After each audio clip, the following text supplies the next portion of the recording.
A recent survey conducted by George Washington University students found that 89% of roughly 1,000 students thought that rape kits were available on campus. Another 69% of students thought that rape kits are available at the Student Health Center.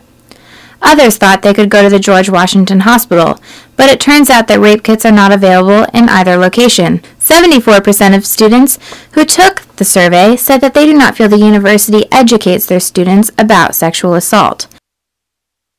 I mean, I would personally like there to be more education for just the male students in general. Like, I feel like whenever there's stuff for university students, it's mostly targeted at women, and like, this isn't really just a women's issue.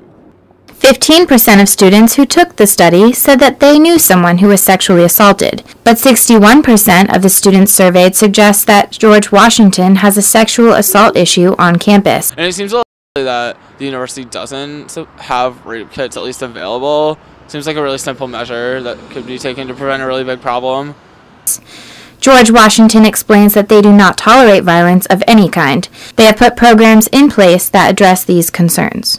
61% of the students at George Washington University who took this study thought that their university had an issue with sexual assault. Now the students know that they can come here to the Washington Hospital Center, where it's the city's only sexual assault nurse examiners can be found. Melissa Harrington, District Wire News.